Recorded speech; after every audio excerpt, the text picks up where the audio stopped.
It's getting drier now. Yeah. I feel like I have a hard booger at all times. I can't get out of my nose, but there's not one. It's very uncomfortable. Yeah. Well, hydration's important. I drink cream bottles. It's my brain. Okay. Can't unhear it. This is a show about the 500 albums that Rolling Stone says are the best, and we're gonna talk about them ad nauseum. This is a show about the 500 albums that Rolling Stone says are the best, and we're gonna talk about them ad nauseum. This is a show about the 500 albums that Rolling Stone says are the best, and we're gonna talk about them ad nauseum. This is a show about the 500 albums that Rolling Stone says are the best, and we're gonna talk about them ad nauseum. Welcome to the Backwards Beats podcast. I'm Carl Carter Fansteel. I'm Dan Woodard. And we're so happy to have you on this chilly fall evening for the cap of season 2. That's correct. Can you believe after tonight we will have put 40 episodes of this podcast onto the interwebs? 40 that are related to... No, 40 of ours Yes. plus 6 on side content, and Lord knows how many of your hours, and the side creation marketplace of shorts, reels, and fighting YouTube for strikes. Yeah. So, I mean, yeah, we're now 8%. What's that even mean? 8% of the way through the list. Yeah. Of course. I was like, do we have a strike limit that I'm unaware of? No, we haven't got any strikes. They're just like, no. So we've been releasing shorts if you don't follow us on YouTube or Instagram. And you want every to see once pictures of Dan in shorts. Jorts. Sorry, go ahead. Yeah. So they're not striking, but what it is, they're like, oh, this content is blocked in these territories. And most of the time it's blocked in Belarus. Mother Russia. And while we do have a couple listeners from Russia, it's not our primary area. But this time it's like blocked in a few areas, like North America. I'm like, well, then That's kind of a big problem. it's kind of a big problem. Speaking of demographics, I want to say welcome to all of Scandinavia. Hey, welcome in. Yeah, so we've had Norway for a while, and Sweden, Finland, Iceland, and Denmark. All of Scandinavia. They're You're there. Yeah, and yes, I did go to Iceland, and yes, I did stack the deck and listen to one episode from Iceland, but there are more downloads from Iceland now. So Thank you for your salt brined fish yeah, and your patience with us. Also, last reported, I believe we are rocking now in 43 of the 50 great United States. I have promised to bring in a vote from West Virginia. yeah, The Dakotas need to show up. Idaho, Montana, Nevada. Nevada. Felt like, can we get one? Yeah, we had One Vegas head? Come on. yeah, That should be easy. should be easy. Maybe by end of the year. That would be a fun goal, is by December 31, can you and I get a listener from the remaining 7 states? That's the goal. My uncle was from one of the Dakotas. Mm-hmm. I don't think his area code's affiliated, but maybe as like a friend or a family member. Yeah, so if you enjoy this content and you have any friends who want to listen to it, please share the podcast with them. And if you can share it with someone from Nevada, Idaho, Montana, North Dakota, South Dakota, West Virginia, and there's one other there. Wyoming. And we're good. Yep. Otherwise, that's the dirty laundry for the day. Yeah. So what are we talking about? We're talking about a album that I think both you and I absolutely knew would be on this list somewhere. This is Bon Iver, his 2008 release, For Emma, Forever Ago. That's correct. And this is album 461 on Rolling Stone Magazine's 500 Greatest Albums of All Time. And as a folksy hipster starter, I feel like a lot of people know the very, very general story of this album or how it happened, right? Yeah. I now need you to elaborate on that. So Bon Iver is basically a stage name for Justin Vernon. And It doesn't translate. His name is Justin Vernon. It translates to Good Winter. ah. Yeah, so actually the name is sort of a corruption of the French phrase like Bon Hiver, I guess is how you pronounce it, which stands for Good Winter. And it was inspired by him watching the TV show Northern Exposure, where they use that phrase. Bro, I've already. Oh no, that was Picket Fences. Yeah, I like Northern Exposure. I remember that was a good show. It was a good show. And it got canceled for like no reason early, right? Yeah, I think it had like 6 seasons. It was a great show, great theme song, Yeah. cool characters. Bon Iver. Bon Iver, bringing back Northern Exposure. Oh my gosh, I want to watch an episode now. I do too. Okay, Yeah, let's do it. go ahead. So Justin was raised in Eau Claire, Wisconsin. Went to the University of Wisconsin, Eau Claire. Let's go Badgers. Wait, that's not them. That's Madison. There are several University of Wisconsin schools. They're all awesome. And they're all Badgers. Yeah. Well, music was not a major. He did study harmony, did study jazz. Okay. Having done no research on that, nice to hear. Yeah. Makes sense. It kind of tracks. Yeah. Before Bon Iver, Vernon was a member of the band DeArmond Edison with some high school friends. And they moved from Wisconsin to North Carolina, but broke up due to creative differences. Justin had some problems that he was dealing with. He broke up with a girlfriend that was fairly impactful to him. And he also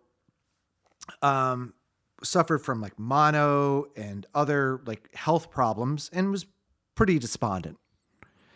So he went back up to Wisconsin to his father's hunting cabin, which is like 2 hours north of Eau Claire, to just like find himself essentially. Yep. And so that's the myth. And he's actually a little frustrated by the amount of mythology that's come out of that. Oh, it's like the only thing I knew about this is the same thing everybody said. Is like, oh man, guy broke up and just went out to a cabin in the woods and recorded this insane album. That's how it's always been preached to me. And it's true. And he was there and he hunted for his food, and his father showed up to like bring him some other staples and things like that. So he was in isolation and mostly kind of slacking off for the first few months, like just being a sack, you know, of just a depressed, sad person. Became very frustrated with that and decided to be productive. Now, when he moved up there, he moved up with some guitars, some recording equipment, an 8-track recorder. I think he had like Pro Tools LE. Hell yeah. And I got away with that for a long time. yeah, and you know, he was not afraid of auto-tune as an effect, and we can talk about how expertly it's actually used on this album. To the point where the artifacts that are obvious are, I mean, you can count them on one hand. Mm-hmm. Yes, yeah. So he decided to start working on some songs there. His title track of this album was actually written before the album, and it was, I guess he'd sort of forgotten about it initially. I think it was left in like a music book. He'd like sketched it in and just sort of discovered it after he was like getting out of his funk of, you know, just eating, you know, drinking beer and being sad. That's also called being 41. Yeah. Except he was like, what, 23 or something No, like he's that. a Yeah. youngin. Yeah. He might be 44 now. Now, yeah. He did release some music with DeArmond Edison. They had an album and some singles. He also released an EP called The Hazeltons under his own name. And then this is the first album, you know, For Emma Forever Ago was the first album released under the Bon Iver moniker. Initially self-released with a limited run of about 500 CDs. And he was fairly popular in the area, in the indie scene. Sure. And, you know, it's funny, when I first listened to this album, for me, was a grower, not a shower. Yeah. I listened to it the first time, I'm like, that's pretty good. And so that actually, I was one mark below that. okay. I went, okay, there's some music here. Mm-hmm. I wasn't gonna go to the I don't know what the hype's about. No. But I immediately was like, I was a little optimistic, like, oh, something stunning is going to happen. Mm-hmm. I didn't get that on the first run. No, and I don't think he would. But because of his, local reputation, and there were a few bloggers that he had shared stuff to that shared some things out. It got in Pitchfork's ear. Oh, that'll do it back then. And that really sort of helped. And so when I first heard that, and I have a slightly different disposition on this album now than I did when I walked into it, I was having the conversation like kind of in my head of like the idea of the thousands of really good musicians out there that never get discovered, and how, luck plays into it. And I'm not someone who, I strongly believe luck and preparedness are, they go hand in hand. If you're not ready, then luck does you no good. That's right. But luck is a part of life. Who you know is a part of life, and how you interact in the world is a part of life, and all those things. And it just, at first blush, I was like, there are so many good artists out there in the world that go undiscovered, right? Of probably equal or greater talent. Yep. Right. And so my first disposition was like, it wasn't frustration. It was more like, all right, here we go. Now we have to figure out what's going on here. And I think we may discover that my opinion has changed since I've listened to it several times. No, and full disclosure, Daniel and I were talking just a few days ago, and we did indulge in about 5 minutes of conversation about this album together, which is not normal, because that would require me answering his calls or texts. But yeah, but both of us are trending in the same way, I feel. Anything else about this album that is standout? I mean, his influences started with some Bob Dylan, Nick Drake, I'm curious if you hear this, because he had other influences, including like John Prine, which makes sense to me, and Bjork. See, the Bjork makes sense to me. Yeah. Mainly in the ambiance category. Yeah. Is that where I'm hitting it? Yeah. Good. And like I said, it's spread through word of mouth initially, which is the true definition of indie. Yeah. Self-release. Indie's not a style, y'all. Indie's a way of moving forward. Yeah. Yep. This album peaked at number 64 in the Billboard 200 charts. It reached 42 in the UK album charts. That feels low. Yeah. Well, there isn't a lot of indie that really. No, I'm just saying, like, on the hey there Delilah factor of life. Yeah. 64 just seems a little skimp. Yeah. Because I feel like everybody was talking about this guy for a minute. They were. But we also just hang out with musicians. So yeah, and he's collaborated with everybody. If he calls, most people will answer. I mean, even currently with Taylor Swift and Charlie XCX, like, yeah, if he calls, yeah. Kanye, right? Like, yeah, they did a thing. This I'm certified 2X platinum, which is pretty good. That's 2 million copies. Definitely a very influential and well-regarded album. Yeah, across the board. Yeah. It's basically all I have. I think there's some other snippets, but I think we can pull it in as we go through. That sounds about right to me. Let's take a quick break, and then I look forward to diving into the songs here. Mm-hmm. Attention all would-be holiday carolers. Are you ready to spread the holiday cheer in a way that no one can ignore? Have you always been told that you can't carry a tune, even in a bucket? Then we've got the perfect seasonal career for you. At the Tone Deaf Holiday Careers Center, we celebrate the true spirit of off-key caroling.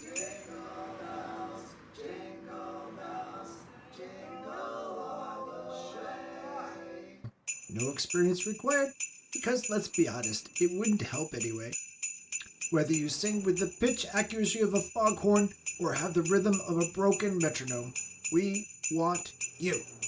Join our elite team of holiday carolers guaranteed to make anyone appreciate silence. With gigs in malls, office parties, and surprise front porch performances, this is your chance to shine brighter than a burnt-out Christmas bulb. Tryouts are happening now, so bring your best, worst voice to Tone Deaf HQ, and let's make the holidays unforgettable.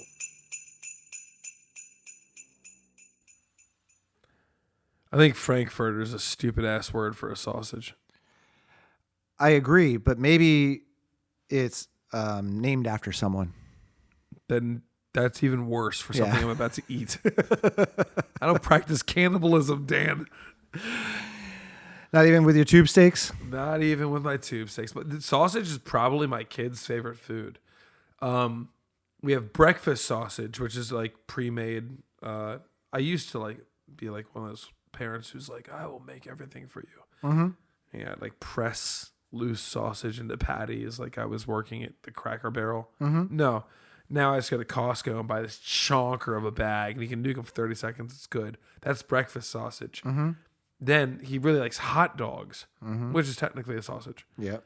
Right? And so the Costco hot dog was his first discovery, but now any hot dog flies. He wants that. We introduced him to kielbasa, which he calls hot dog sausage, because it's shaped like a hot dog, but it has sausage consistency. That's his new favorite food. So you think this kid lives in Pittsburgh the way he eats breakfast, which is a piece of toast, eggs cooked in the fat of a piece of kielbasa. Yeah. I'm kind of proud. So with kielbasa, my wife's family is all Polish, but they're from like New Jersey, and they would always call kielbasa kielbasi. And I'm like, is that a Jersey thing or is that a Polish thing? What is it? And I could never get a straight answer. And my wife's grandmother, who like passed away like 102 years old, they're like, how do you say kielbasa? My girl ate her kielbasi. Right, yeah. How do you say kielbasa in Polish? She goes, kielbasa, basically. I'm like, then why do you call it kielbasi? And I could never get a straight answer. And then finally we're in Pittsburgh, and we're at a kielbasa shop, and up on the blackboard with the menu, it says kielbasi. There it is. I'm like, there it is. All right. So I asked them, I'm like, why is it that? I was like, oh, it's plural. I'm like, why couldn't anybody give me that answer? It's plural. I did not see that coming. Yeah. I'm like, I'm making fun of this Polish family, but as long as I've known them, because they don't say their own food right. Multiple kielbasa. Right. So there you go. Well, son of a bitch. Kielbasi corner. I love this. I would kielbasi corner. There's a shirt if I've ever heard one. Yeah. All right, let's get into this album. This is a short album, 9 songs, 37 and a quarter minutes. Mm-hmm. Love that when we're walking in to do our homework. Mm-hmm. And I'll tell you what, he gets it done in sub 40. Mm-hmm. There's a whole ass thought here. There is. His first song is called Flume, and it's 192, almost, kind of sitting just under that 200 million listen mark on your favorite streaming service. And it's radio length, 3 minutes, 39 seconds. Yeah, this is the first song that he wrote for the album. So he kept song 1 as thought 1. Yeah. That's important, Yeah, and he says this is his favorite song he's ever written. Okay. And that he, quote unquote, found it in a cheap Silvertone acoustic guitar that he bought online. So that was how he wrote it. Okay, got it. Yeah. He's like channeling his inner Jack White here. Yep. Okay.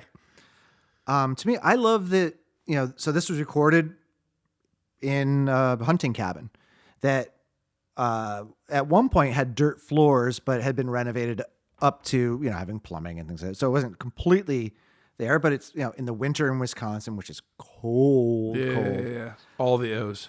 Yeah. And I love that you can essentially hear the cabin in the mix. I agree entirely. I have a note here about atmosphere. Mm-hmm. A couple things that this song kicks off and immediately sparks with me, right? Mm-hmm. I'm getting a mix. So it's clearly indie production. Mm-hmm. Indie meaning independent, listeners. Indie is not a genre. Indie is a DIY. We are not going to. Yeah, exactly. It's like your favorite pop-up restaurant. It's what the food truck to the industry is. Yep. And so you end up with this thing that reminds me of kind of this weird crossbreed of the Shins. Mm-hmm. Speaking of New Jersey. Yeah. The Garden State soundtrack, right? Yeah. And then... Great soundtrack. Huh? Great soundtrack. A fantastic soundtrack. We've already had our 07 mentions on there. Yeah. And then, are you hip to the band TV on the Radio? I am, yes. There's this kind of like smattering group sing going on. He's immediately channeling. And I remember the first time I heard the song by TV on the Radio called Wolf Like Me. And it just feels like it has a little bit of that energy to it, which also screams indie to me. Yeah. Furthermore, the Hunting Cabin sounds like it's an influence. You have this kind of like toe heel stomp that's very Americana-esque going on a guitar that's obviously recorded off of a microphone. Yep. And it just feels authentic immediately. Yeah, I agree. And the cabin is a character in the album. It's, I mean, even looking at the album cover, it's a frosted over window looking out over a Wisconsin just tree. through to a tree. Yeah. Yeah. And the song starts off kind of stark and isolated. I mean, obviously there's reverb for days on this because this is a mood album. Yes, but it's not like a reverb in like a hangover, you hear every tick and throw effect. Right. It's like kind of just like a longer saturation. Yeah. So you mentioned the foot stomp. It's interesting because this is, so Christy Smith, his ex-girlfriend, but who remained friends with, is actually credited as playing drums on this. So when this was recorded, there are some finish work that happened outside. We'll talk about, there's some horns on here that come in and get added later. Say. Yeah. So he wasn't playing those on here. But the other thing I find interesting here is I think there's a soundscape that he creates with his guitars, like swells and feedback and all of that sort of permeates the space. And then you talked about the group sing, and to me, I get like, I get like choir. Oh, sure. There's no way this guy didn't sing. And I mean, well, it was already said. If you go to school and study music, you essentially get assigned to ensemble singing at some point. Yeah. That's not enough for me. I think he was accepted to music school because he probably did some ensemble singing as a kid. And he also had like mainline some Vienna Boys Choir music prior to the recording. There you go. Yeah. So that was a big influence as well. I sang in a choir in a Lutheran church as a kid. I'm not religious, but like I did it for a few years. It was satisfying. Yeah. Yeah. And I like in the song builds, it starts off with, I'll say single voice. It's doubled, but everything's doubled. The single voice in this album is so insanely rare. Yeah. Which, you can use doubling for an effect. You can use doubling as a way to insert dissonance. You can also use it because you're unsure. And it's hard to figure out the battle he was fighting at the time on this one. I think that the doubling mixed with the ambience or reverb that is ubiquitous throughout this is his echoes of isolation. I think it's there's a chamber feeling. Yeah, and he's obviously a capable enough musician. He doesn't need to rely on it. No. It's being applied stylistically. Yeah. This is all the design. Great opening song. Yep, I'd say it's enough to pique your interest. And it doesn't like hit you in the face. So there's that. It's really hard to like praise it too hard because you don't know where you're going from here. But where you go is my favorite song on the album. What? One lump, of two. Lump sum? Lump sum, yeah. It's either lump sum or I'll tell you the other one later. Okay. This intro stands out to me as one of the highlights of the album. Huh? The monks that are chanting, basically? Well, who else does it remind you of, Daniel? Artists you and I celebrate daily.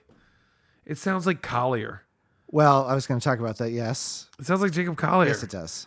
It's a choral arrangement with this big O open baritone sound. Yep. And you're like, where the hell did this come from? I thought this was some indie prick sitting in a cabin in the middle of the woods with an acoustic guitar. And all of a sudden you have this arrangement where it's like there's study here. And it's gorgeous to boot. And it's a dude doing it alone with probably minimal processing power. Right. Yeah. So the reason I didn't answer you as who does it sound like, because Jacob Collier sounds like Bon Iver is the correct way to put this. I actually agree with you entirely. Yeah. And you just kind of have this cascading vocal part that's really incredibly pretty. And you're just entering the second part of this album. And then, you know, you don't really see it coming. You end up with this like upbeat Allegro pulse. Yeah. It's wild. It kicks up the tempo for sure. And they have collaborated. Bon Iver and Jacob Collier have collaborated. Not prior to this album. No. Jacob was 8. Right. Yeah. That's why I wanted to be clear that Jacob sounds like Bon Iver. He came in post. Yeah. And, you know, for all the things he does, Jacob is perfection. Here, you still get tiny bits of dissonance, which are very acceptable because that's how people actually are. You know, this is not a feat of auto-tune we're listening to here because you can hear stumbles. Right. Yes. He's not hard tuning anything. Sure, you knock a pitch into place or two. He's singing the better part of 2 octaves between his falsetto and his baritone. And the falsetto was new to him. Of course. This was something that he was figuring out when he was in Raleigh. Wasn't really sure what he was doing with it. He fell into it, discovered it. And he sings a few solid bass notes at the end of the album. Yeah. I mean, like, you can tell he's really willing to play with his vocals. Yeah. And then I think the other thing is this is where, well, so you kind of almost get this bowed string effect. I'm not even sure if that's what's happening in like the. So I know what you're talking about. Or it's just volume swells that are. I think it's really elongated, delayed out guitars that are being swollen. Yeah, swolled up. Yeah. And then played with but there's a drone for sure. Yeah. Yeah. And then here is actually where I do hear some autotune artifacts coming in, but I've talked, I think on the Harry Styles album about autotune as the effect, just like putting delay on a guitar.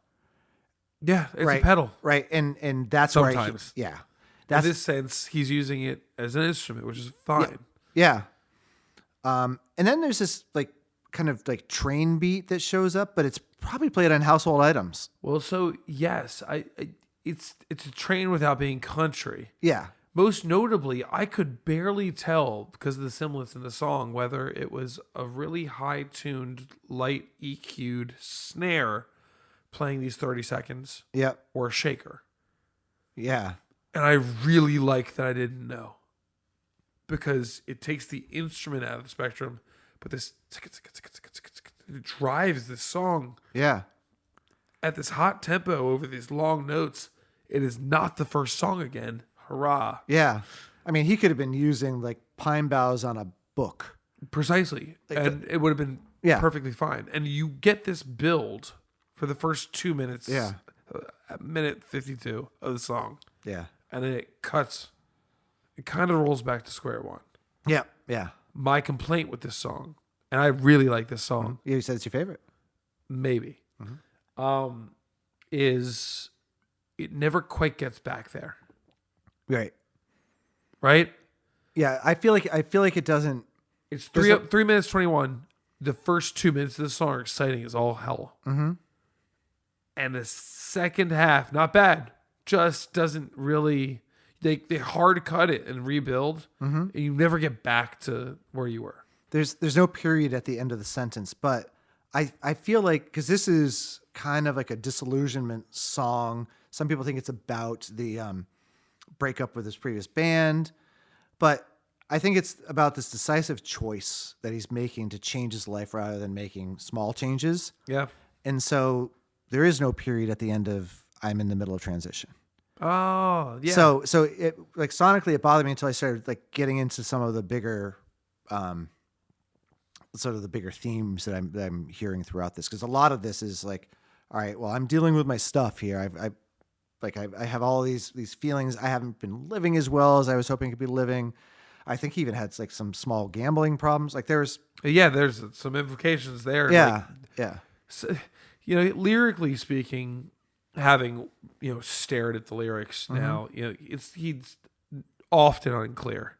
I would not call him a brilliant lyricist based upon the works on this album alone.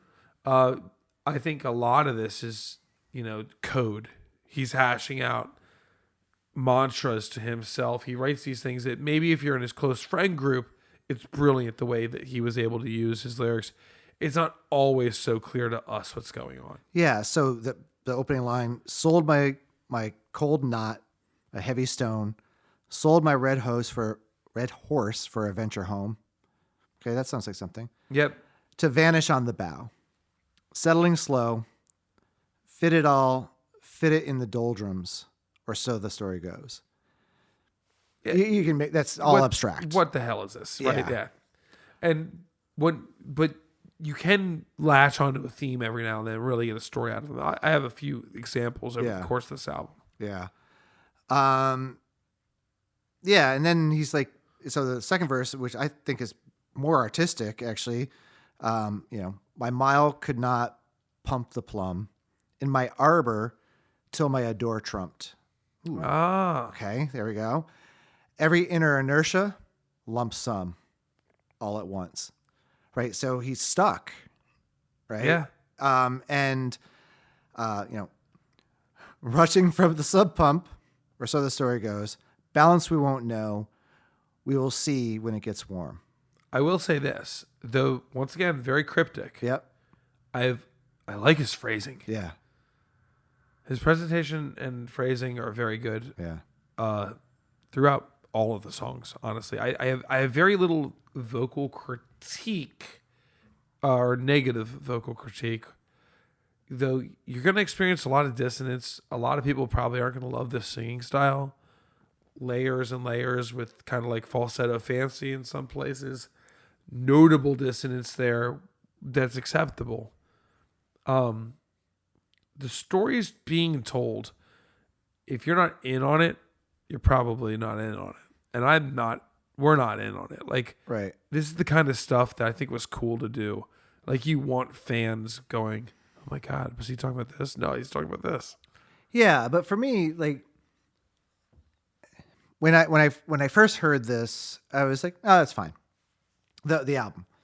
And this whole past weekend has been pretty gray, actually, right? Threats of rain, some rain. A lot of wind. Got real cold. And I talk about, like, usually I'm like mowing the lawn, but this time I was raking leaves while I was listening to this. And this is perfect. Dude, man, this is like the Raking League album of the century. It is. And, last week when we recorded, off air, I was saying that I was like feeling a little stuck, right?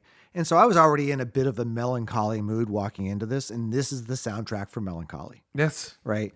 And it was perfect for it. It actually prescribed. Yes. It was very well prescribed, and it worked. Now, having listened to it over and over and over again throughout the weekend, I eventually needed a break. I needed something to get me out of the doldrums, right? I'm so glad I lent you that Miley Cyrus album. Well, actually, I'll tell you what I listened to later. It's definitely not Miley Cyrus. But that's what you're setting into that's what you're going to embark on when you get into this album. Yeah. This is a mood, even if you don't hear what he's saying, because it's not always the most articulate. It's certainly not. Well, there's 9 of him half the time kind of blurting it. Right. But if you just kind of need to, like, stare out the window, this is stare out the window music. Light a candle, stare out the window. Yeah. Cup of tea, you ignore. Yeah. Yeah. I had tea this weekend. It was fantastic. There it is. Yeah. Actually, while listening to this, now I think about it, yeah. Well, yes. Yeah. Well, I mean, when I talked to you on the telephone, you were listening to this. Yep. There that is. Lump sum. Yeah. And that one, unfortunately, in my mind, I think it's the better song of the first two, and it's a third of the listens. Yeah, we must just be wrong all the time, huh? Yeah, damn, I suck at the music, I guess. Let's move to the most renowned song on the album, well known as "Skinny Love." Skinny Love. 3/4 of a billion listens. Mm-hmm. I know, this is the song that if you said, what's the Bon Iver song, I would have said, oh, it's "Skinny Love," Mm-hmm. and I wouldn't have been able to sing you a passage from it, but I knew it if I heard it. Was it in everyone knew the song from Juno? Was it in a movie? I feel like it was in a thing. It could have been. I don't know. But you might be thinking of this because there's a guitar rhythm in a melody, which is essentially "Hey Ho" by the Lumineers at the end. It feels very... Right? It is so, I belong with you. kick drum is a suitcase. Yeah. Style. I mean, he's kind of like singing it the entire time in unison. Yeah. He's thrown away his I'm gonna be pretty in choral. This is just kind of a really sad statement. Well, this is just a malnourished, unhealthy relationship. Yeah. People are just not right for each other.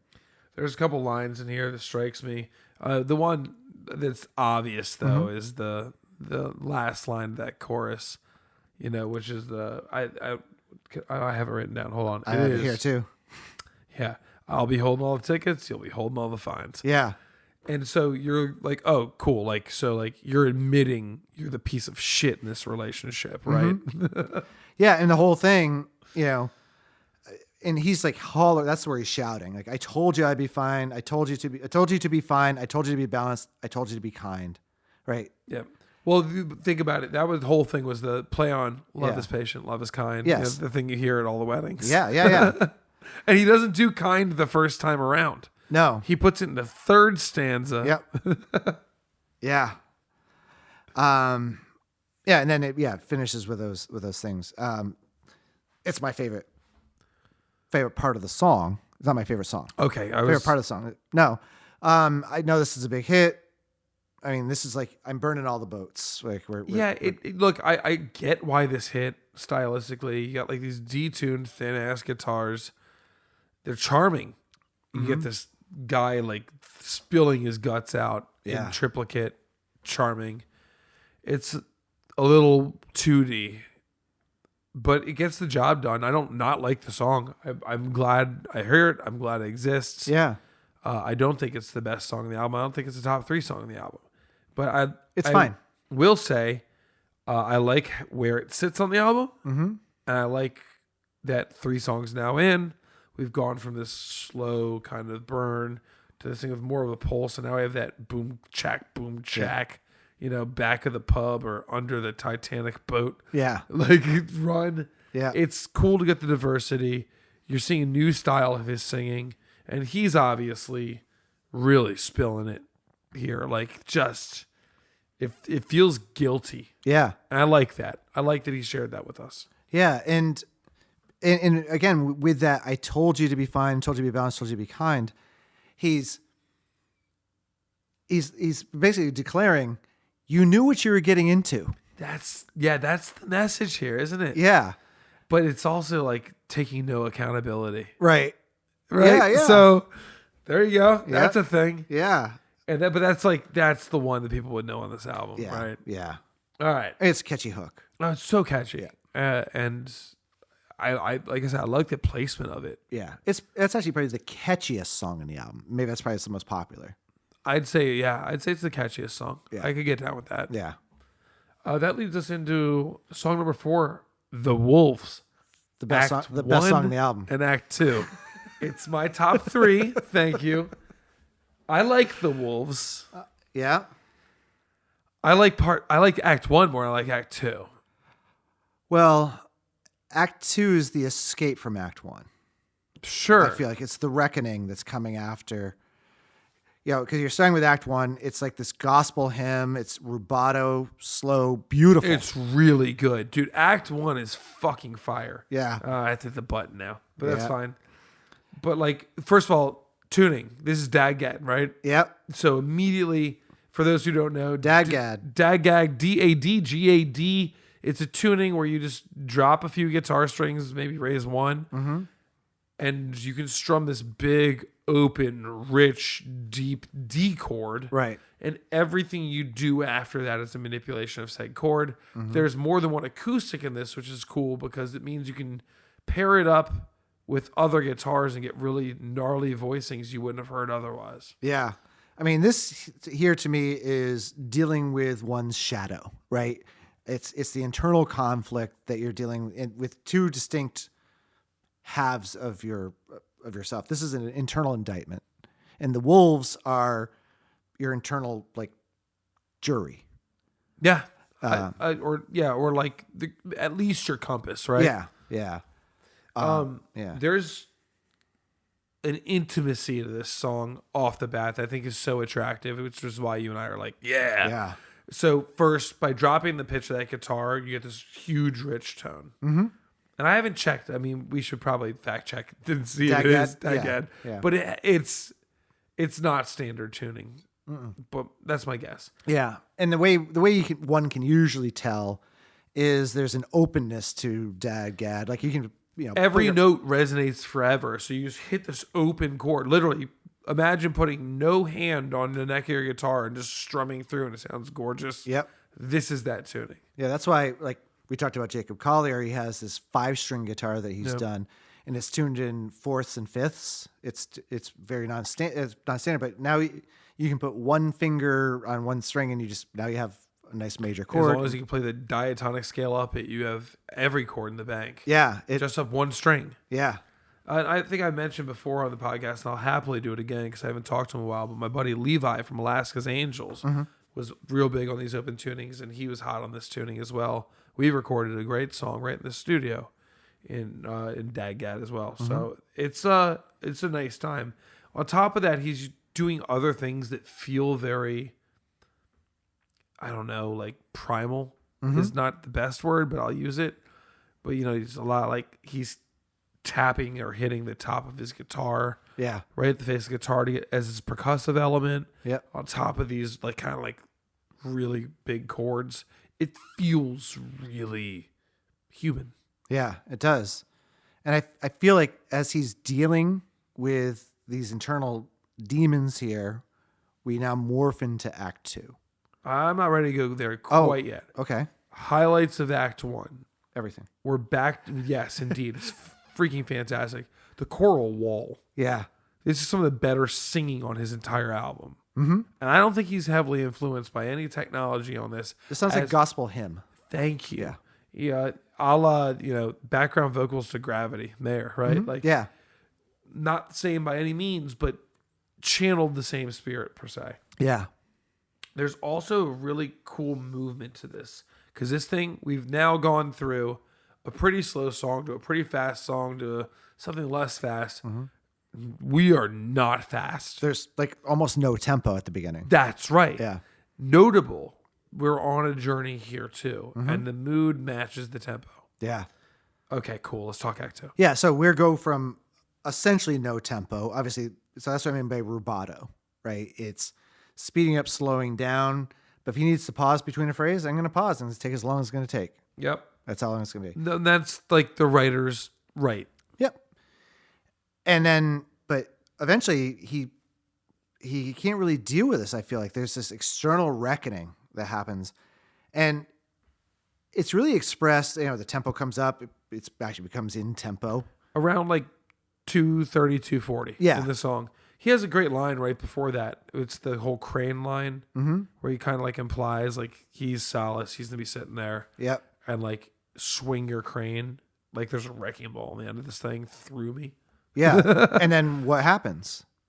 So there's this noise that's in the background that at first I'm like, oh, is he on a train? Because at first kind of sounds like just the noise of a freight train, whatever, going over some stuff. And, the song kind of swells up and it's really this cacophonous barrage of, I think he's trashing the cabin. Well, is almost what it sounds like. Sound source wise, I'm pretty confident there's a shit ton of drum sets going on. Yes. It's a bunch of drum sets. Yes. But it's not clearly a bottle or two. Yeah. I think it's what he's representing. I think it's like Right. a tear down of the mentality. You don't call a thing Act 1 and Act 2 if you're not telling a story. Yeah. There's an arc here. Has been the whole time. Yeah. This is the end of the trial in the wall, tear down the wall, right? That's what I think is happening here as he's dealing with this. Yeah, it's definitely drums that are making the sounds, but they're so buried at the beginning. It's like I'm not sure what these noises are. Well, it takes a second to get there. Yeah. Before that, there's a notable moment for me. There's that what might have been lost kind of riddle thing he keeps repeating. Yeah. Did you get any hint of like a Beach Boys shape on his mouth? Yeah, singing there. Yeah. Like a little Brian Wilson influence. Yeah. Not all of his vocals, but they're kind of really a new sound for him. Yeah. And then you finish. So after the cacophony, we get a pause. Yep. Silence. Hard pause. Finishing with this refrain, someday my pain. Well, he's answering his own question. Yeah. So it's hypothetical the whole time. Yeah. Yeah, it's an emotional ride. The back end reminds me a little more of the way like Arcade Fire would do it, right? It's not nearly as like pulling as Lump Sum for me, which Yeah. I just thought had a little more real emotion. Yeah. So when we talk about Arcade Fire, we talked about in episode 1 with Arcade Fire is they would have these songs that there's a whole song and then now here's an outro. That's right. It's almost unrelated. Almost. In certain cases. Sometimes it was just a sped up version of something. So you could potentially put it in that camp, except to me, I feel like this fits the storytelling better than anything Arcade Fire did in those use cases. I feel like those are arranging tricks, and I feel like this is a storytelling trick. I buy that. I so badly want I want to believe that these songs are all in the order they are for a reason. And I'm actually convinced they are. I don't need to like work myself over too hard on it. Because if you look at where this album falls, this is the break of the album. Yeah. As he's, could be perceived as literally breaking the album. Yeah. Yeah. And how he answers. Yeah. But more to come on that after this break. Yeah. See what I did there? Hi, I'm Steve. I write greeting cards with one rule. I don't speak for a community unless I've nearly died trying to join it. Unlike most greeting card companies, which focus on standard topics like birthdays, weddings, and holidays, Greeting Cards by Steve focuses on underserved and niche markets. I recently sought to tap into the competitive eating market. To penetrate the market, I couldn't just hold focus groups or send out surveys. I had to dig in truly. I found a world-class trainer in Travis Meatsloose Donnellan, who ate his birth weight in Vienna sausages for 3 meals a day during Lent. Travis is also known for discovering type 4 diabetes. Travis started me on a canned ham protocol. Breakfast started off with his famous fermented jackfruit and durian smoothie, blended with a full cup of canola oil and crowned in shards of kazu maratsu, or maggot cheese. Lunch was a full pound of tinned ham with gelatin scraped from 2 more. And dinner was his famous ham and haggis emulsion, a lukewarm slurry of canned ham and haggis. For dessert is either a pound of butter or lard topped with a sleeve of Oreos. I stretched my stomach with warm water till I developed a gunt so large it sloshed like a bag of wet noodles and mayonnaise every time I walked. Now, I was ready for the next level. I needed to know the culture. I joined a 36-hour chowder chowdown, and all was going well until hour 6. When I opened my throat to guzzle another quart from the kitchen, it was so hot, I gave Pablo Ramirez third-degree burns across his neck and chest when I spilled molten chowder out of all my facial holes. I ended up getting an infection a few days later after discovering a clump of clams in my sinuses. By hour 24, my body had become a symphony of malfunction. Every bite of chowder triggered a violent spasm throughout my bowels, chest, and jaw. My skin was slick with sweat and a thin sheen of chowder fat. By hour 36, I emerged victorious. My belly hung distended. dripping with the accumulated horrors of 36 hours of chowder combat. But the victory was Pyrrhic. The tension in my body triggered a catastrophic chain reaction, a full body evacuation the judges had no words for. Spectators rose in fear as my fellow competitors joined in this unholy baptism of pre- and post-digested chowder effluence. The resulting scene looked like a brown and white living Sidney Pollack painting. After the final aftershock, I just stood there, distended, leaking, trembling, yet somehow triumphant. But it all paid off because now I can finally craft cards that speak directly to this noble subculture. Cards such as, congratulations on your victory at the butter sculpture eating contest. You may not be able to feel your left arm, but you never have to worry about unbuttered popcorn. Or, sorry to hear about your intestinal prolapse. It may look like Polish sausage, but beware of hot mustard. And finally, may every bite rot you from the inside out, and hope that your proctologist can wash off his new freckles. Authentic sympathy cards by Steve, for the athletes who compete with their stomachs and the idiot who tried to become one of them. So, while spatchcocking a chicken for dinner earlier, you're hip to what that means. Oh, right? yeah. Yeah. It's a lot of work. I don't think it is. Well, you have to have the right knives to make sure. Yeah, and there's technique to it. I use kitchen shears. Yes. Yep. And so you cut out the entire freaking spine of the thing, which then is cool. But you get these like gritty rib bone areas. Right. That's what I'm talking about. And that's the toughie. And, you know, most people just eat around them anyway. It doesn't matter. But I want to find a way to clean that part of my process up. But I bought a pair of young chickens, as they call them, from the Costco. Yeah. You've heard of the place. $15 for two. Not bad, even in inflation times. There's no inflation, Carl. Oh, I'm sorry. Yeah. What are you talking about? Yeah, I know. Everything's fine. Freedom is weakness. Yeah. Yeah. Go ahead. Sorry. So You're talking about your cock. yeah, my spatched. Oh, sorry. Yeah. Sorry. Yeah, I spatched it hard. Yeah.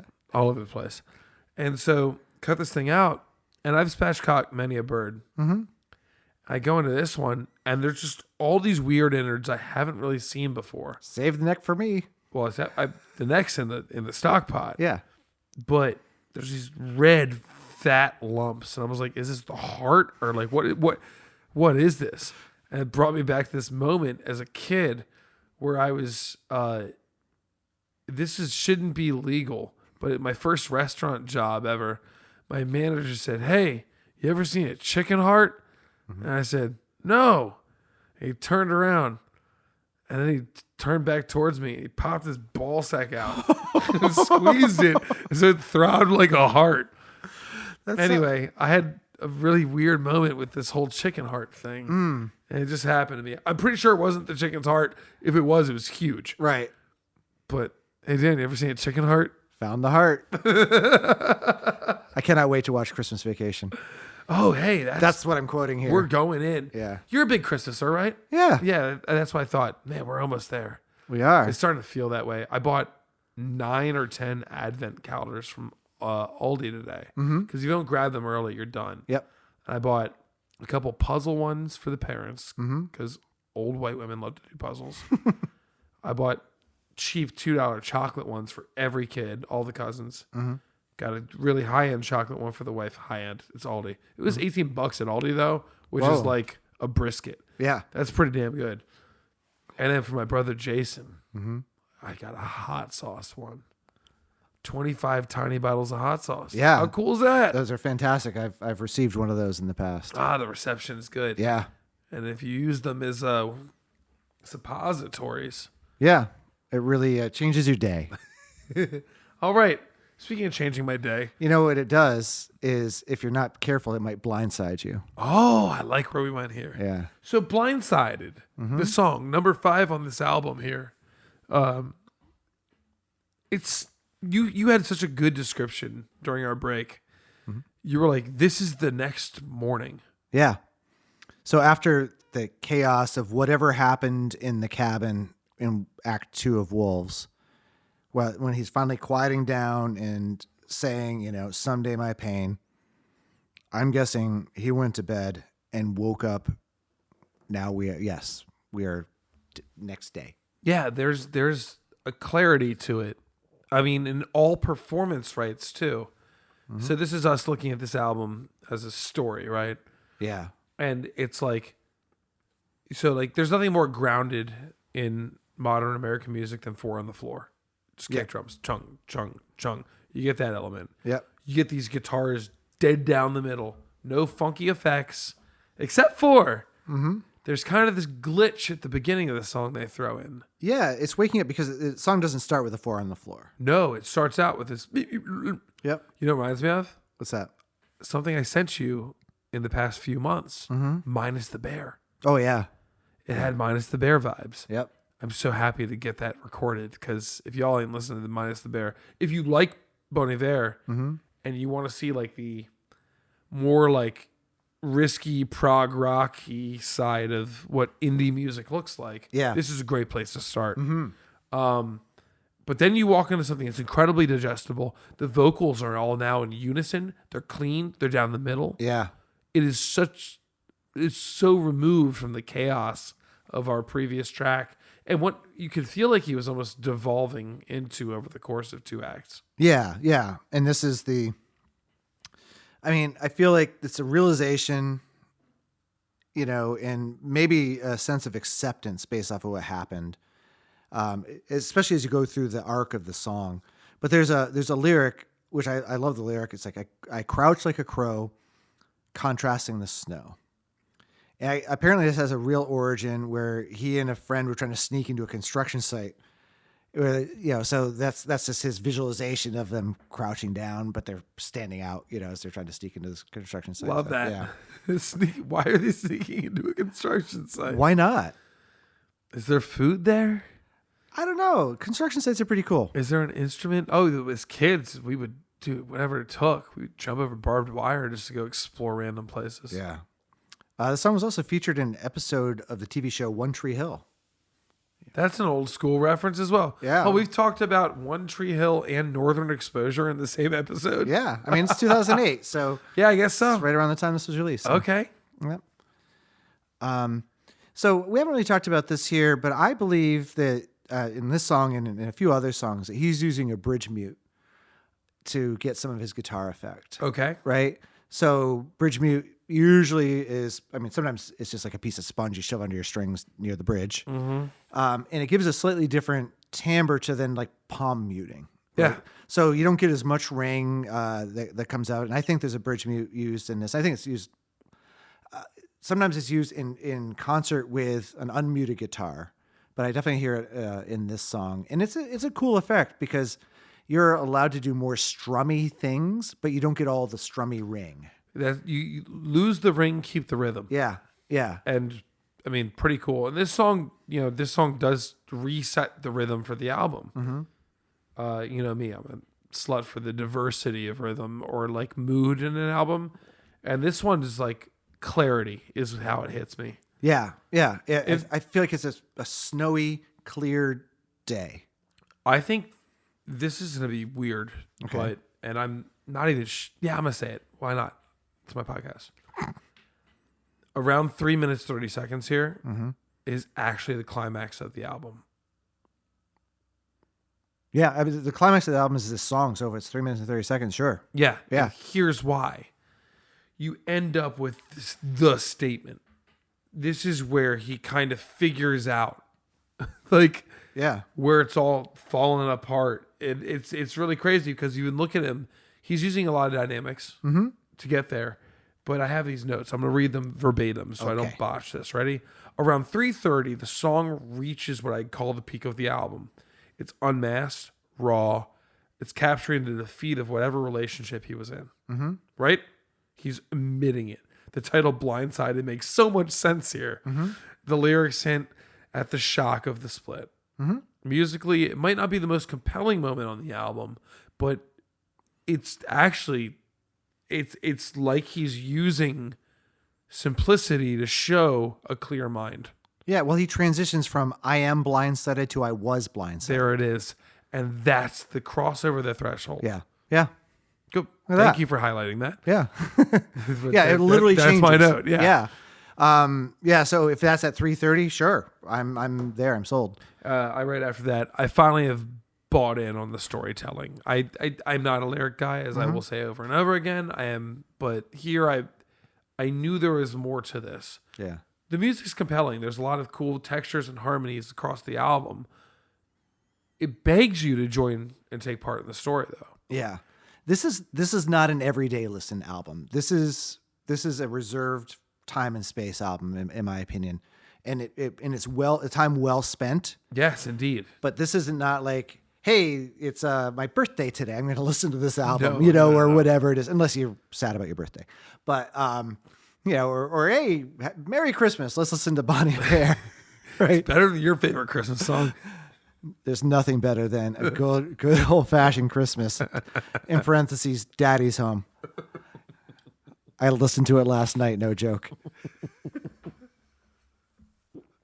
No, you didn't. I did. So Why? I'll tell you. Why? So I'm having a conversation with my bandmates about some stuff, and remember, I don't know how many years ago. There's this awesome like spoof video. You look it up. It's awesome. It is One Direction quote without auto-tune, and they do Story of My Life, and it is fantastic. Oh, is it one of the Shreds videos? Yes, it's a Shreds. Yes, Yeah. it is so well done, and I think even if One Direction saw it, they'd be like, "Yeah, this is awesome." Right? 4 out of 5 of them would. Right. So we were, yeah. Rest in peace. But so we were going through that, and then one of my bandmates who does listen to this podcast, he goes, "Oh, I listened to that Christmas song that you mentioned." He goes, "It's a nightmare." I'm like, "Of course it is. It is the best Christmas song ever made." So I did. Don't listen to what's the title of the song? A Good Old Fashioned Christmas (parentheses Daddy's Home). Don't listen to that. Dan's wrong. It's gross. It'll ruin your year, and certainly don't listen to it in the month of December. Listen to it. It's wholesome. It is wholesome. It is. There are so many things, so much information. But yes, To get back on track, yeah. Blindsided, pretty big moment on the album. One vibe I get here is, are you hip to My Morning Jacket? Yeah, so like Jim James. Yep, yeah. There's like a very distinct like vocal layering thing that My Morning Jacket does often. Okay, yeah. And you get some of the artifacts of that here. I wouldn't argue ever that they're, influencing each other. Yeah. It was just a good moment of time where you kind of got it. And they go back out on the song and playing with some guitar glitchy effects. Yeah, They're the ones at the beginning are much more stark. yeah. It's almost the only sound. I mean, Yeah, there's like ambient sound. And it's a kind of glitch. like holding like the one tone or something. But yes, otherwise they're just kind of putzing around on guitars or key. It's putzing around on guitars for a while. Yeah, All right, they're good. let's do it. Song number 6, Creature Fear. Yeah, so this vocal arrangement was really that Vienna Boys Choir like inspiration. Well, so yeah, immediately the intro takes you all the way back up to Lump Sum, Yep. the Jacob thing. It just feels that way again. Yeah. But then what happens? Well, so first of all, there's something that I was so thrilled about. There's this, I asked you to pay attention to this. I didn't tell you exactly why. There's this descending run. Da, da, da, da, da, da, da. Right. I'm not getting it exactly right, but it's like that. And I hear that. I'm like, God, this sounds like something. And I realize this is the line in Billie Eilish's song, When the Party's Over. She has this line. She goes, "Quiet when I'm coming home." And I'm like, this is the same melody. This is the same melody. And then I Google it, and she's like, basically, yeah, this song was inspired by her song. When the Party's Over is inspired by this song. Sick. So I'm like, all right, yes. So this is If Eilish and Phineas are doing this, Yeah. you're on the right, yeah. you're So inspired. yes, even in an interview with her, she just talks about it. But yeah, so you basically get this like bass drum or whatever it is that comes in. I don't know what it is. Do you think it's actually a bass drum? If it's not a drum heavily manipulated, it's serving the role of the bass drum. Yeah. There's no question about Yeah, that. it could just be stomping on the floor, but yeah. It could. Yeah. We've made a lot more with a lot less before. Yeah. Initially, I was not a fan of his intro vocals because they're doubled. Yeah. And it's such a, once again, intimate setting. Mm-hmm. And I don't want your double. It's weak because there's dissonance there. But after X amount of bars. I was probably 8 or 10. There's a split Yeah. where one of them keeps kind of in this range and one jumps up. Mm-hmm. It's like a tenth, like a minor third on top or whatever it might be. And it's awesome. Yeah. And I was like, yeah, that's the kind of vocal arranging I like to hear. Yeah, it's really well done. This is where any of his training Yep. for sure is expressed here. So here's a deep cut. Ready? Okay. There's an intimacy to this song, Yeah. which is why I'm so attracted to it.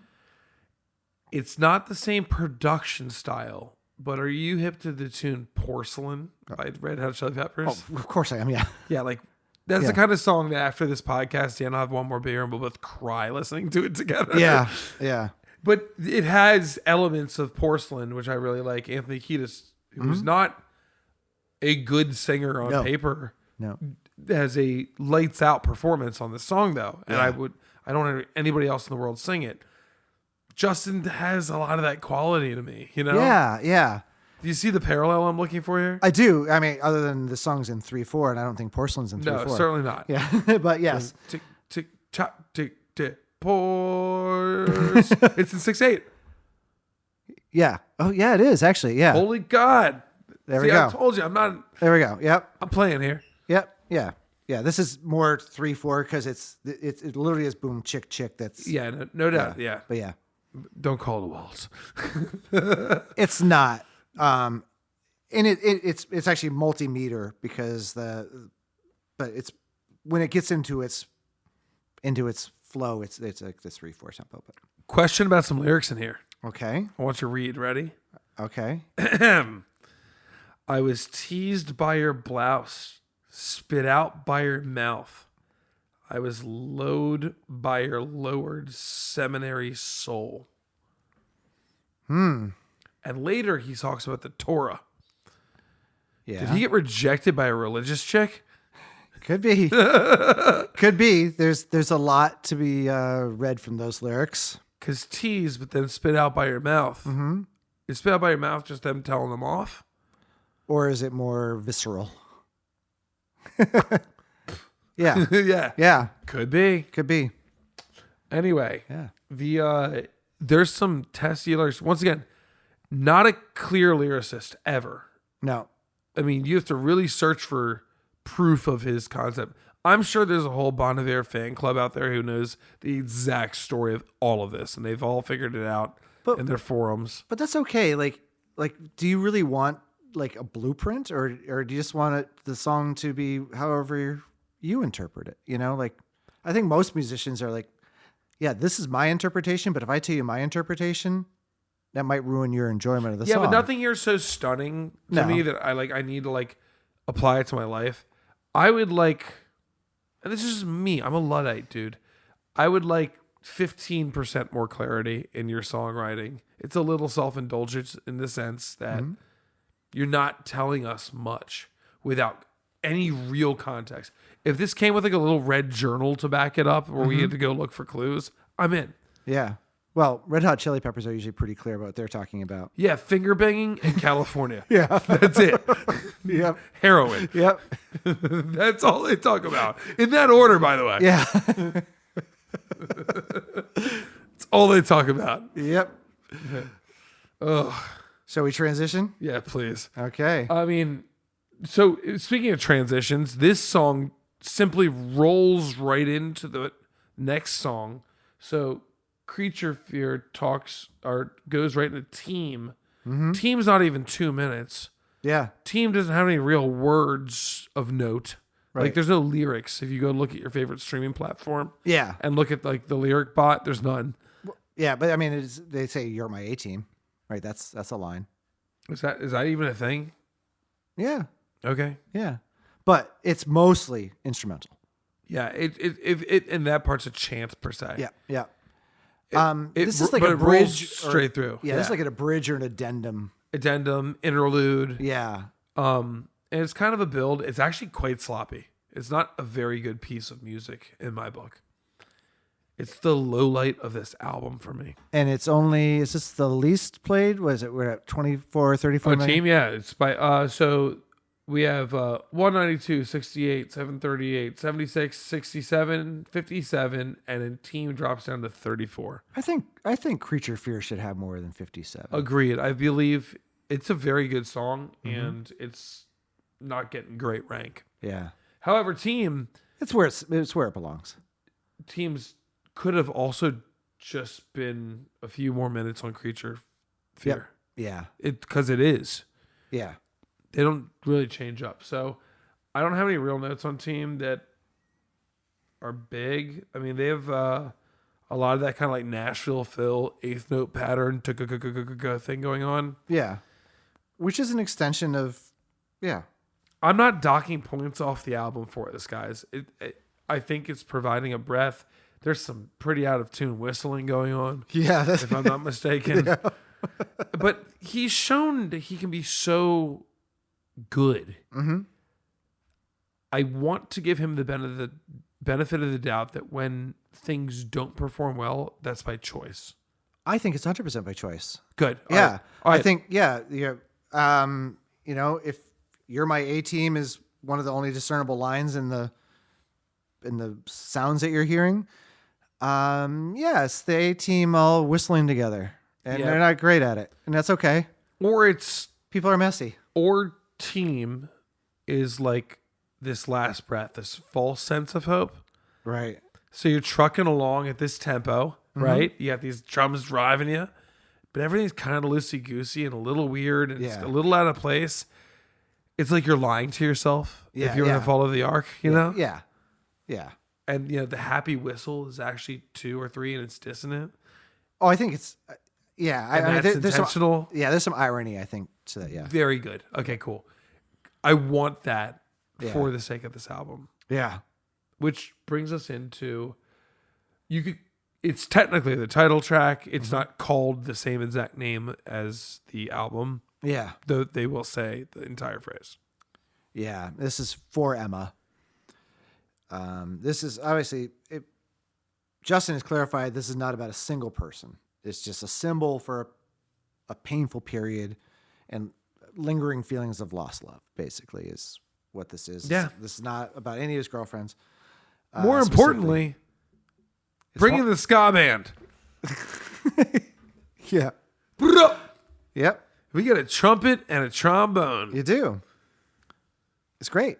At first note, I was wondering if it's euphonium or trombone, but later in the song, it's very clear it's a trombone. And liner notes indicate it's a trombone. Oh, very good. Yeah. I just heard some bends that were not euphonium worthy. Yeah. Yeah.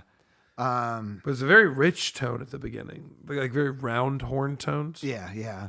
I actually have notes, I think, on who's playing it. So, yeah. So the horns were recorded after.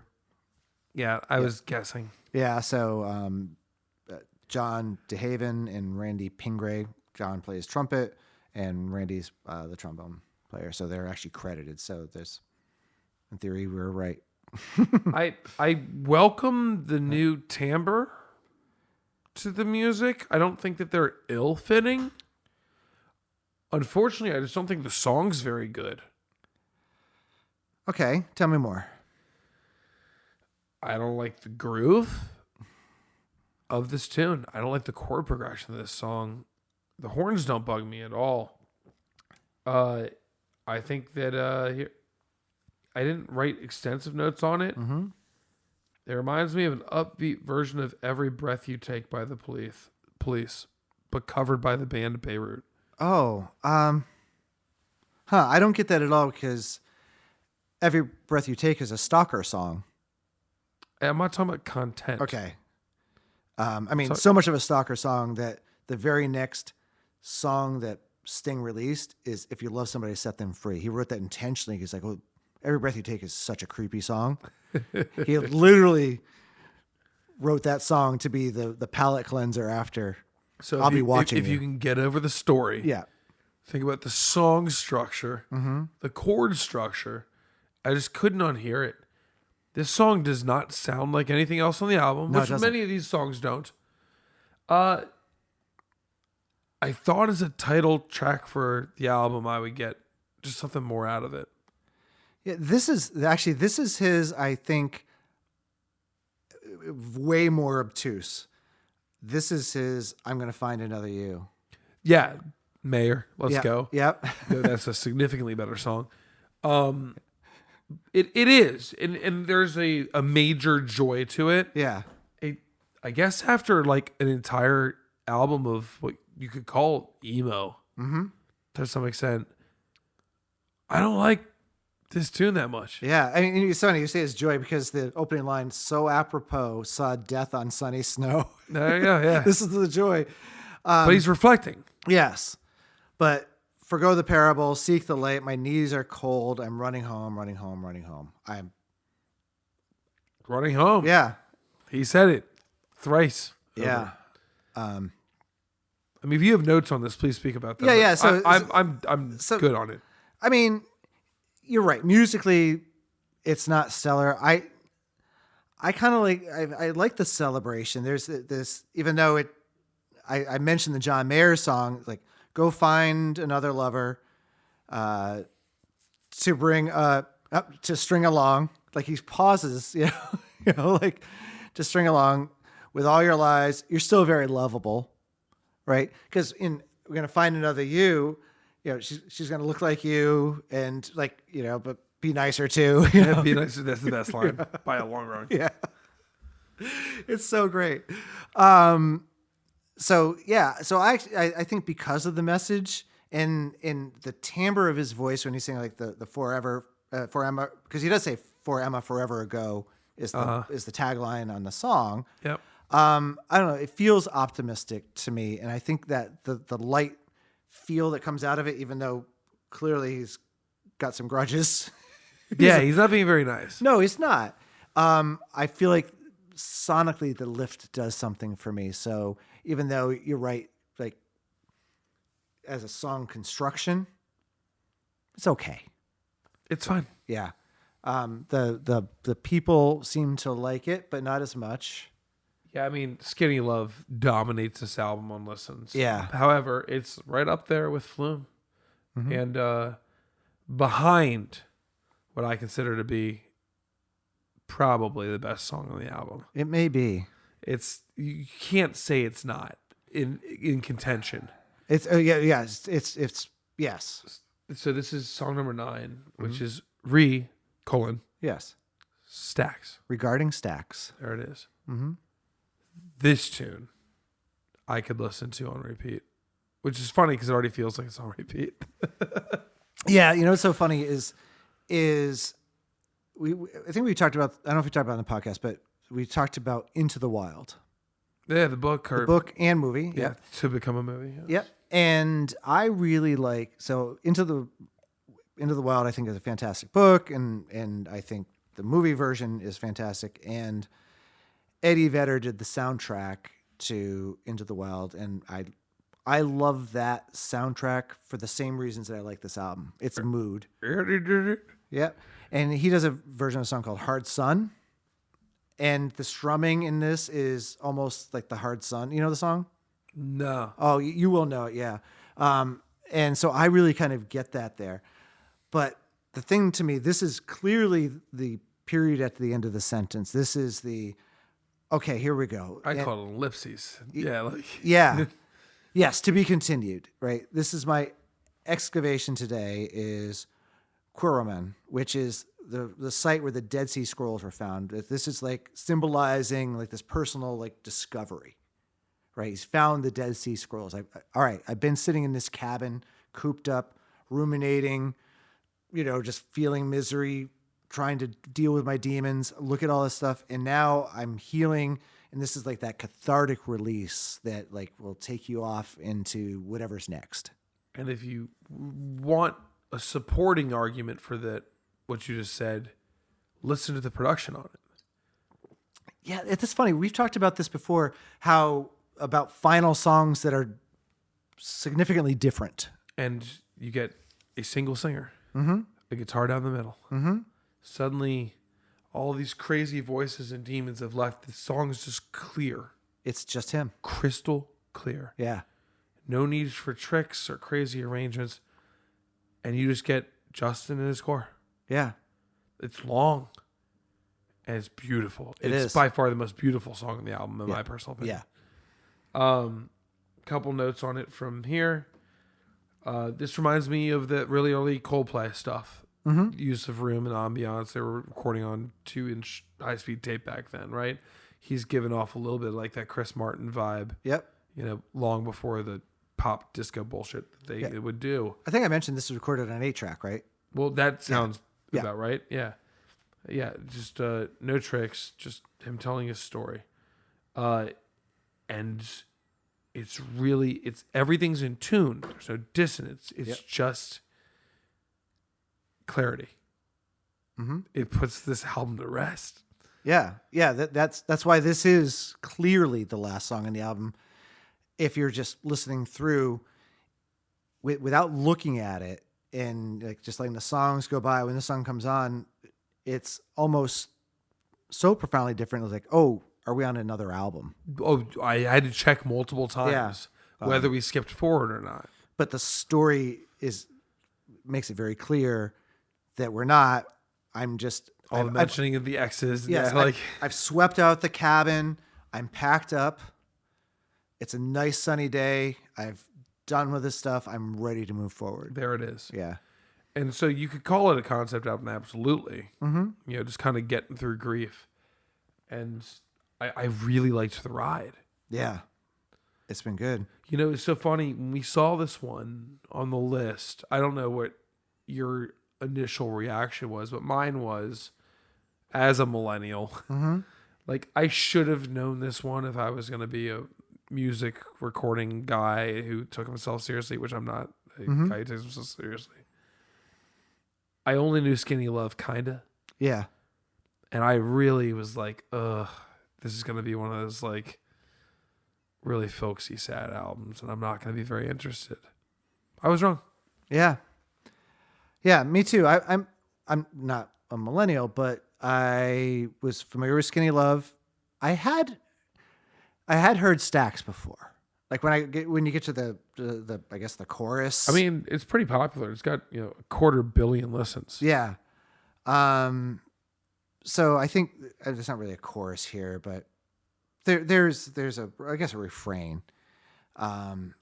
Right. So in the back, the racks, the stacks of your load, right? Like that phrase, when I heard that, I'm like, oh yes, I've heard this song before. Yep. Yeah, that was about as close as I came to knowing this.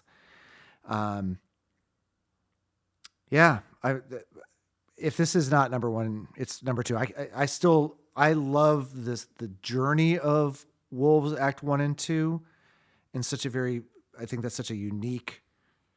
I hear Act 1 and 2, like we talked about the Isley Brothers, where they said this is part 1 and part 2. Yep. And it's this one song. Yep. Right. And I think you actually put a good. They're like, here's the solo, part 2. Right. Well, I think the way you phrase it is like, well, especially on one of the songs where they're covering themselves. Right. That lady. Who's that lady? Yeah, that lady. Yeah. Is a cover of Who's That Lady. So part 1 and 2 is part 1 was Who's That Lady, and part 2 is that lady. Yeah. Them really showing that shit off. Yeah. So that's what stands out to Wolves. This is probably objectively, even on paper and everything else, just a better song. For me, my number one is either Lump Sum or this. Yeah. I really like Lump Sum. It's a good song. But this song is just so hard to. It's pretty much flawless, and that's not a term I use a lot. It's just you're really drawn in. It sets such a mood for me. Yeah. Well, would you hit it? Yes, I would. Me too, dude. I didn't want to because of just the hipstery, like, Yeah. this song, and I put it off for so long, even remotely listening to it. I'm actually really surprised that it's not much deeper into the list. Rolling Stone being Rolling Stone magazine, right? Like they eat this for like breakfast, lunch, and dinner. This might not be the only. Bon Iver, Right. okay, so be it. Is Well, the follow-up album we didn't really talk about this. Bon Iver essentially became a band-ish, like Nine Inch Nails, like Ben Folds. or like Nine Inch Nails as a band, right? Because I was like, is this is this Nine Inch Nails or is this St. Vincent? And I think it's more like Nine Inch Nails because Trent is still the mastermind behind the whole thing, but he has very common collaborators. And there is a band history that has come out that has emerged over time. And the second album essentially was a band collaboration, mostly still orchestrated by Justin. So that's why I'm equating to Nine Inch Nails. Okay. You know, That makes sense. yeah. Because Trent just has like the same people for years and years and years that he collaborates with that essentially are Nine Inch Nails Until honorary. Dave Grohl steals his drummer. Well, they stole each other's drummers. That's They right. did a drummer swap. Oh, it was very cucky. Yeah, and actually, if you think about Dave Grohl, the first Foo Fighters album was a Dave Grohl solo album, Yep. and he just named it Foo Fighters. Color and the Shape. Yep. Yeah. Fantastic album. I'll never forget tuning into MTV and they were playing what's the Everlong. they pass the guitar off and then he becomes the front man Okay. on top of where the Rockettes perform. Oh, I don't remember which video that is. You know the one I'm Yeah, talking yeah, about? yeah, On the yeah. roof of it, overlooking. And it was like, I didn't understand. I watched that live, only to not understand the weight of what was actually going Yeah. on. Yeah. No, that's crazy. What weird Foo Fighter videos is actually the My Hero video. You remember that video? I remember it quite well, yeah. It's such a weird video. It is. Music videos, man. Bring them back. Yeah. All right, Daniel. Well, we had, I think we both agree, this is a great album. Yeah. I would buy this on vinyl. In fact, I look forward to doing it. And I'll dig deeper into Justin's career. Yeah. Good stuff. I have a question for you. What is that question? What's in your ears?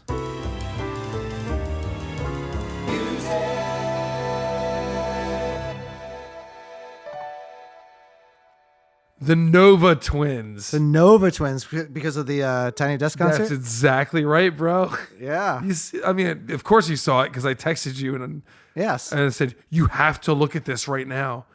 For those who haven't checked them out, band from the UK. Mm-hmm. It's just two chicks with a guitar and a bass and bitchin' vocals.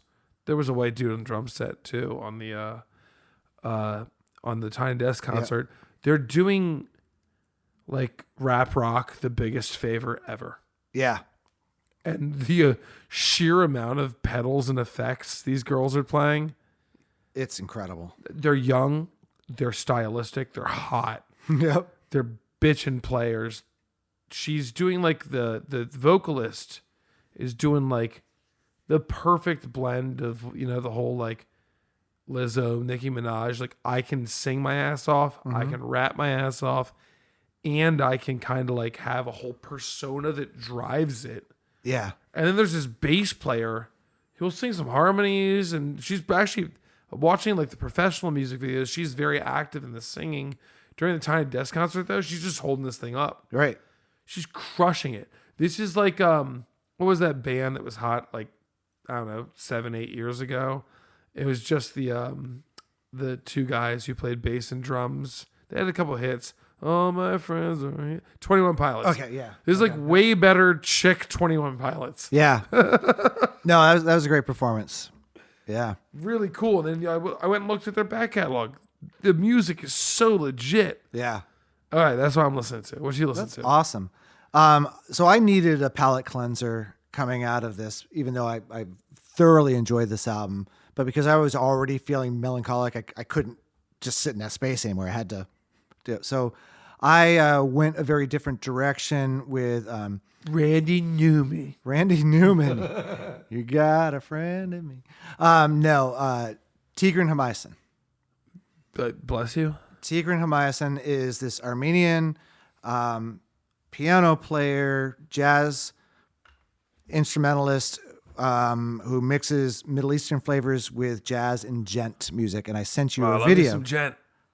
You know I haven't looked at it. You have to bug me. You 3 told times. me you liked it. So Oh were you lying to me? No, I watched this. I've seen that. That's the Berkeley session one. Yeah. So there's this. It reminds me of Avicii Cohen a little bit. Yeah. Yep.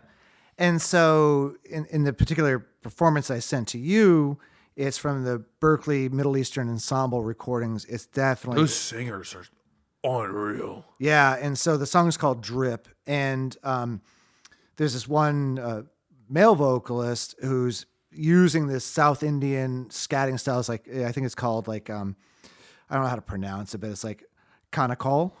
And Mohini Day, who's this incredible bass player, she was on the Willow Smith Tiny Desk concert. She's just so fire. Yeah, so she does that as well. And what's really cool in this performance is because it's gent. If you don't know gent, it's a subgenre of metal. It starts with the G, by the way, if you want to look it up. It's G. DJENT. Oh, DJENT, like Yeah. djembe. Yeah. Got it. Yep.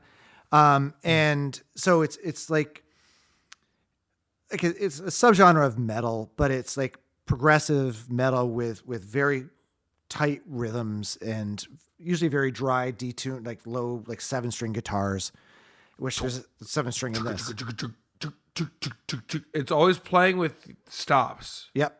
It's like your favorite horn band, Yeah. but with D2 guitars. Yeah. And so usually there's a tight alignment with the bass drum and the guitars. Yeah. Because the drummer's usually playing like quarter notes on a trash. Yeah, it's mechanical sounding almost. Yeah. So this particular performance features 2 drummers, a left-handed and right-handed drummer, and they share a floor tom. Love that. And so while the singer is scatting, What's that remind you of? it reminds me of Who shared a bass drum? Drew of the Drew. they shared a bass drum? I was going to say Drew. Did they do a video where they're both kicking against each other? Oh, you're right. Yes. Yes. I was going to say Drew of the Drew because I was also been listening to Drew of the Drew features this fantastic drummer, JP Pouvet, and Childish Japes is his solo project. I've been listening to some Childish Japes too. But the cool thing in this performance is while the scatting's going on, one of the drummers is soloing along with him. And as he's doing this, there's this da-ga-da-ga-da like rhythm that the singer does. And the drummer goes to emulate it, but the way it's done, it's like drumline style because the other drummer holds out a stick so he can do a quick drum roll off of it. It's an awesome performance. Yeah, that trade play right there is Yeah. it's such a gimmick is not the right word. It's just cute as hell. Yeah, it's well done. So I've been listening to Tigran Hamasyan quite a bit, and specifically, I was going to pull up I can't remember the album title. It's a long one. So it's The Bird of 1,000 Voices. It's a 90-minute like exploration, but it's a very big divergence from this. Highly recommend it. Give it a shot. Yeah. Well, always a pleasure. This was a hell of a season. It was. I don't care how long this is running. Let's just take a moment to reflect. Season 1 felt like we really got a few picks. Some of the albums that they absolutely put in the back category were kind of like, all right, if we don't put this in, someone's going to yell at us. Mm-hmm. Towards the middle of season 2, you start to really see something click. Yeah. Where the bids for these albums to really be on this list started to make sense. And I think we learned a lot about our rubric and how we look at it. Yeah. Yeah. I was looking at this as greatest of all time would have a different gravitas to it. And I think the rubric changes. I think there are various sets of rules that go along with how Rolling Stone is doing this. And at first, I was not necessarily on board with the variation in rubric. But now I believe that as I'm going through this, I've learned that some of these songs are just like, well, this is just classic. Everyone loves this song. Sold 1 billion copies. I can't possibly Go see Some Girls Rolling Stones. Like Right. Beast of Burden will forever be Beast of Burden. Right. But then when you get into some of the other tracks like Manu Chao. Yeah, that's exactly who I was going to pull out as kind of like a really big highlight. Never would have listened to it. Yeah. In a million years. Right. And so in season 1, I kept harping on, well, there should be another list of songs you should listen to. And maybe that's really what this list is, or albums you should listen to. Maybe that's really what this is. And putting the greatest moniker on here doesn't necessarily mean the best musicianship or the best songwriting or the best sales or the most popular. Well, those are all like, you can't go on the Home Depot website and sort by, lowest to highest, highest to lowest, and best, and get, it's always going to be this battle. Yeah.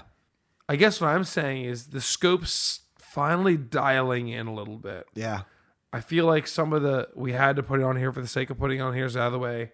Lord knows some of these long ass compilations are out of the way. Like, for now, you're giving me a raised eyebrow because you probably know some info I don't. But, it'll be a cold day in hell before I see one of those Phil Spector lists again, hopefully. Yeah, probably. Oh, no. Now I'm afraid for my life. Well, so what do we have coming up next? that's actually the question. Let's not talk about the album that comes next. Why don't we talk about the projects that you and I will work on as we enter the holiday season for the next 6 weeks? What are we going to do? So We don't stop working, for the record. we don't stop working. So I think we'll do 2 more of the Convince Me episodes. Those were fun. Yeah.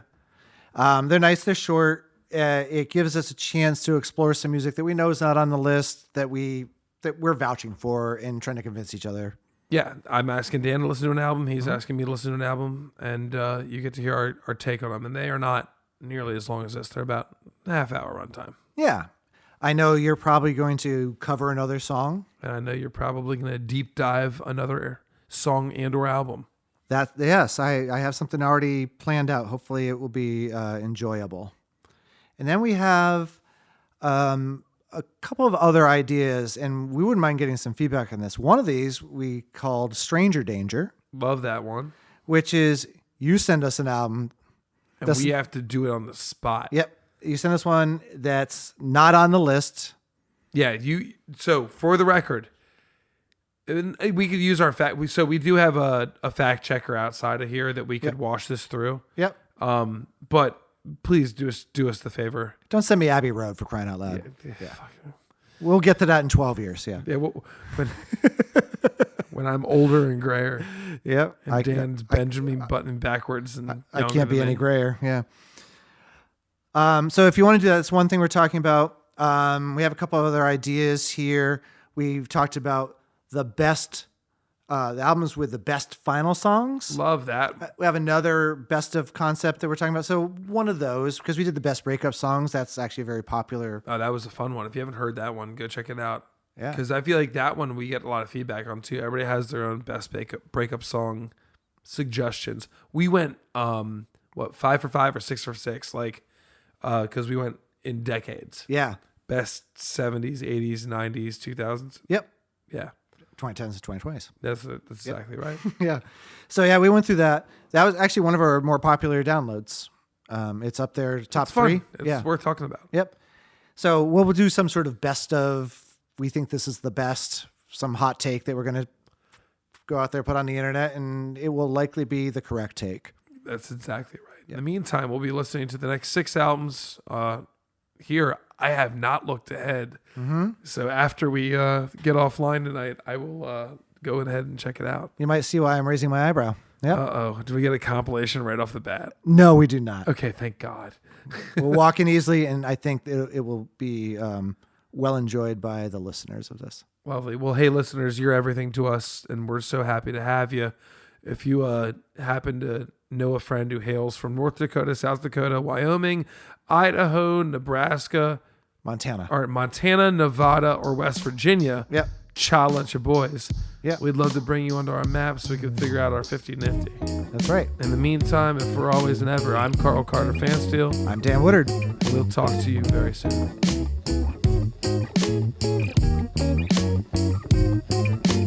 That was a show about Bon Iver's album for Emma forever ago. High falsetto hunting cabin in Wisconsin. Back Backwards Beats Podcast is a Tuna-Wood production recorded live at Thought Shack Studios in Halethorpe, Maryland. If you enjoyed the show, make sure to subscribe and leave us a review on Apple Podcasts, Spotify, or wherever you get your podcasts. You can find us at Backwards Beats Podcast on most platforms. Share the love, and we'll see you next week for another deep dive into the next album on Rolling Stone Magazine's Top 500 list. Until then, salt your melons.